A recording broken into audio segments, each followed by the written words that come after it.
Halo guys, kali ini aku akan membagikan video nih cara aku membuat pupuk kompos dari bahan rumah tangga yang tentunya tidak mengeluarkan bau, sehingga tidak mengganggu jika diletakkan di dalam rumah sekalipun.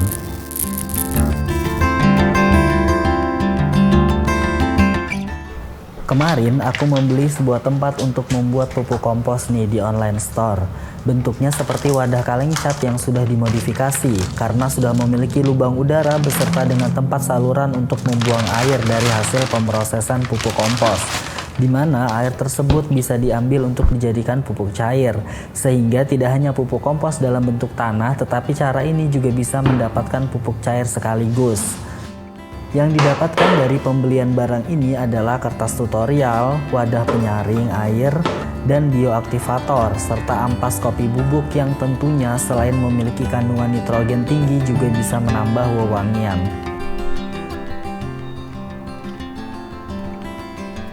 Sekarang kita cari nih bahan-bahan yang diperlukan untuk membuat pupuk komposnya. Bahannya mudah banget nih karena pastinya berada di lingkungan sekitar Anda, seperti daun kering atau rumput ilalang yang sering tumbuh di sekitar pekarangan rumah. Pastinya semuanya bisa didapatkan secara gratis ya. Kompos adalah bahan-bahan organik yang sudah mengalami proses pelapukan karena terjadi interaksi antara mikroorganisme atau bakteri pembusuk yang bekerja di dalam bahan organik tersebut.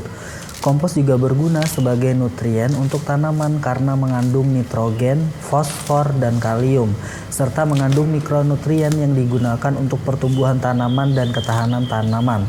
Proses pengomposan tentunya akan membuat kompos menjadi panas, bahkan bisa mencapai 50 hingga 56 derajat Celcius. Kemudian suhu akan menurun kembali jika proses penguraian telah selesai dan kompos siap digunakan. Bahan dasar dari kompos terdiri menjadi 4 material dasar, yaitu bahan-bahan green atau hijau yang mengandung nitrogen, bahan-bahan brown atau coklat yang mengandung karbon, udara, dan air. Bahan-bahan green atau hijau berarti adalah bahan-bahan organik yang termasuk ke dalam tumbuhan segar seperti daun-daunan, ilalang atau rumput, kulit buah, buah-buahan, dan sisa-sisa bahan-bahan masakan yang tentunya memiliki kandungan nitrogen yang tinggi. Selain itu, bubuk kopi juga termasuk ke dalam bahan-bahan hijau meskipun mereka mempunyai warna hitam.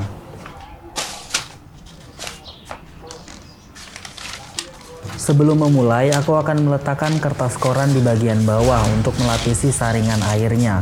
Rasio antara bahan hijau dan bahan coklat adalah 50% bahan hijau dan 50% bahan coklat. Lapisan di bawah adalah bahan-bahan coklat atau daun kering yang tujuannya adalah untuk membuat bagian bawah tidak terlalu padat dan memiliki sirkulasi udara yang baik. Kemudian dilapisi dengan bahan-bahan hijau, kemudian campurkan dan aduk semuanya menjadi satu sehingga tercampur.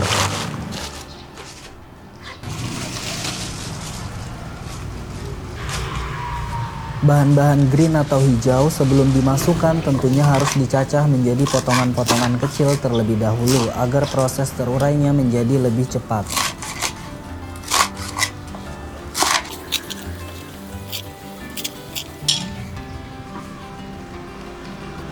Proses pengomposan dilakukan dengan teknik layering, di mana ada bahan-bahan brown, kemudian kita masukkan juga bahan-bahan green. Kemudian masukkan kembali bahan-bahan brown dan tambahkan bahan-bahan green. Dan seterusnya seperti itu hingga memenuhi kontainernya. Jangan lupa untuk mencampur bahan-bahan green dan brown tadi setiap layer atau lapisannya. Untuk rasionya bisa diperkirakan saja, yang penting semua bahan yang telah tercampur bukan becek melainkan lembab. Sehingga jika terlalu berair bisa ditambahkan bahan-bahan brown lagi. Dan jika terlalu kering bisa ditambahkan bahan-bahan green atau siramkan air. Berikan juga taburan ampas kopi yang akan menambahkan nitrogen serta membuat kompos menjadi lebih wangi. Selain itu, Anda juga bisa menambahkan cangkang telur dan tanah kompos yang sudah jadi ke dalam campuran, sehingga campuran kompos kita telah memiliki mikroorganisme pengurai di dalamnya.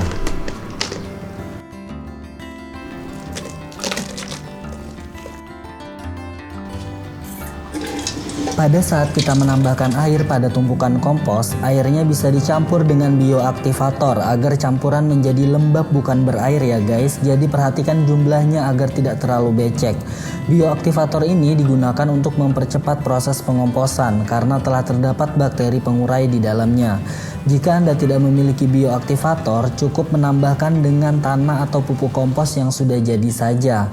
Karena bakteri atau mikroorganisme telah ada di tanah atau pupuk kompos yang sudah jadi. Atau Anda bisa juga dengan menambahkan dengan kotoran sapi atau ayam. Tapi tentunya ini akan membuat kompos menjadi berbau. Pada video kali ini aku cuma menambahkan bioaktivator serta tanah saja ya guys, karena aku sudah mendapatkan itu pada saat pembelian wadah komposnya. Bahan-bahan brown atau coklat selain menggunakan daun kering, ranting pohon kering, jerami, ataupun serbuk kayu dari tukang kayu, Anda juga bisa menggunakan kertas ataupun koran ataupun kardus. Karena kertas juga berasal dari kayu dan memiliki kandungan karbon di dalamnya. Jangan menambahkan kardus atau kertas yang glossy karena biasanya memiliki campuran plastik dan memiliki campuran kimia yang susah untuk terurai. Jika Anda suka belanja online, biasanya paketnya dibungkus dengan kardus. Kardus ini bisa Anda manfaatkan untuk campuran kompos. Tentunya bagian plastik dan lem serta bagian stiker pengirimannya harus dibuka terlebih dahulu. Jika ada besi dari staples juga harap disingkirkan. Kemudian potong kecil-kecil dan bisa langsung dimasukkan ke tempat pengomposan.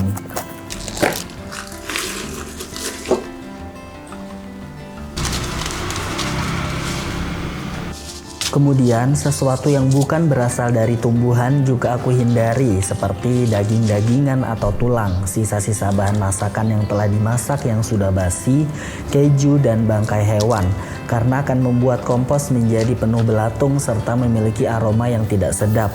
Selain itu juga akan membuat proses terurainya kompos menjadi jauh lebih lama, serta akan menarik perhatian hewan seperti kucing, anjing, dan hewan lainnya yang akan mengacak dan menghamburkan kompos Anda.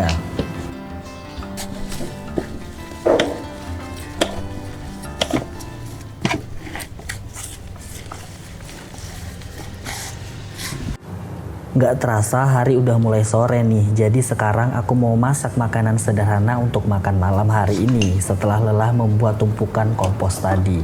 Tentunya sisa-sisa bahan-bahan yang tidak digunakan dalam memasak jangan lupa untuk disimpan karena akan menjadi campuran yang baik untuk tumpukan kompos Anda. Sehingga selalu pisahkan sampah organik dan sampah anorganik kalian ya.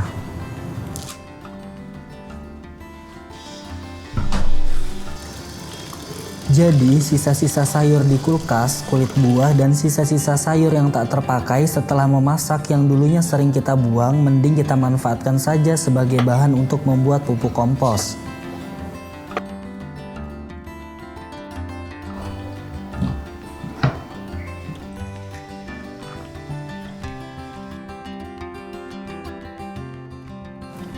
Aku akan membuat tumis jagung beserta dengan jamur sama telur rendang. Jagung diiris untuk campuran pada tumis jamurnya, kemudian iris-iris cabai, bawang merah, dan bawang putih. Oh iya, kulit bawang merah dan bawang putih juga sangat bagus untuk pupuk tanaman Anda loh, karena dapat merangsang pertumbuhan dan sebagai pestisida nabati yang bisa digunakan sebagai pengusir hama dan serangga, karena mengandung senyawa asetogenin sebagai pelindung tanaman, dan tentunya sebagai pupuk kompos yang bisa menambah nutrisi untuk akar tanaman Anda. Kemudian ada cangkang telur yang jangan dibuang begitu saja ya, karena juga berguna sebagai campuran kompos karena mengandung kalsium, kalium, dan magnesium. Kalsium membantu memperkuat batang dan akar tanaman, kalium membantu tanaman berfotosintesis, dan magnesium membantu tanaman menyerap nutrisi. Selain itu, cangkang telur juga akan membantu eresi tanah karena cangkang akan membentuk partikel-partikel kecil saat penguraian.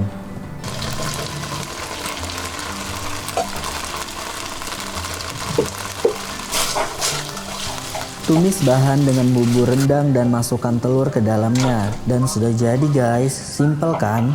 Bumbu rendangnya aku beli di pasar yang udah jadi ya guys, jadi tinggal tumis aja.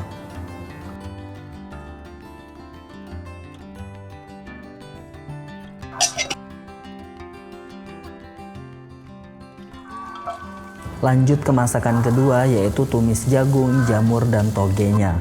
Pertama, tumis bawang merah dan bawang putih hingga wangi. Minyaknya aku pakai sedikit aja ya guys.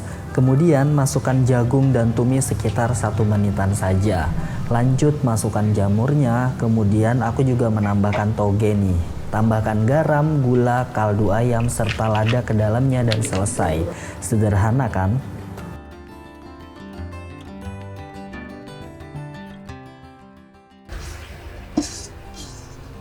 Sisa-sisa bahan yang tidak dipakai dikumpulkan menjadi satu. Bahan yang besar diiris-iris menjadi kecil-kecil ya guys, biar proses terurainya nanti tidak terlalu lama. Oh iya, proses penguraian kompos ini akan membuat bahan organik tadi akan selalu menyusut. Mesti kita selalu menambah sampah dalam beberapa waktu. Sampahnya akan terus berkurang dan terurai. Jadi kita bisa menambahkan sampah organik secara berkala.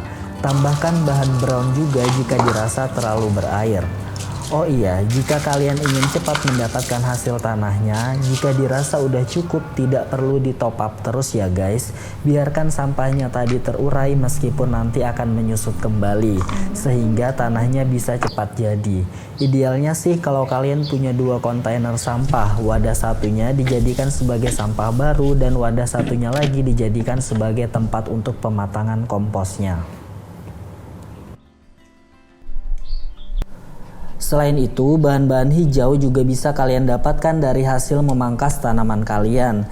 Jadi, kalau ada daun-daun atau tanaman bunga yang ada di pekarangan kalian dan kalian pangkas, bisa juga dijadikan sebagai campuran kompos.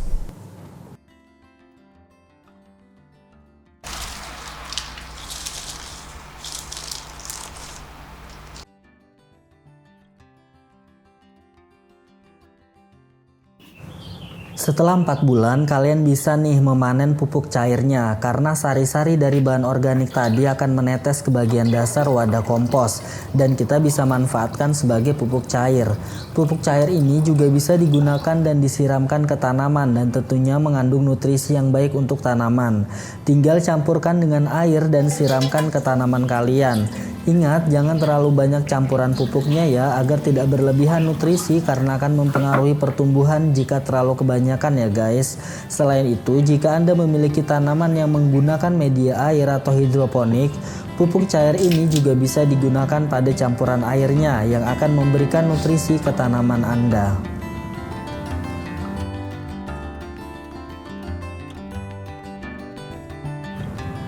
Setelah sekian lama, bahan organik tadi akan berubah menjadi warna kehitaman guys karena proses dekomposisi.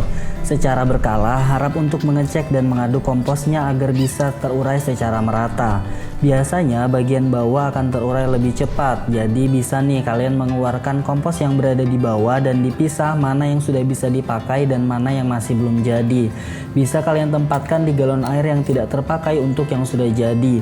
Kemudian masukkan kembali kompos yang masih belum jadi ke dalam wadah komposnya.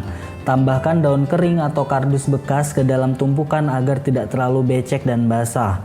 Campurkan ke campuran dan masukkan kembali bahan-bahan yang masih belum jadi. Mengaduk dan mencampur bahan-bahan ini akan membuat mikroorganisme bisa menyebar secara merata. Oh iya, campuran ini sama sekali tidak berbau busuk ya guys, baunya seperti bau tanah biasa aja. Makanya penting untuk tidak menggunakan bahan-bahan yang terbuat dari hewan. Setelah itu bisa kalian tutup kembali dan tunggu prosesnya lagi.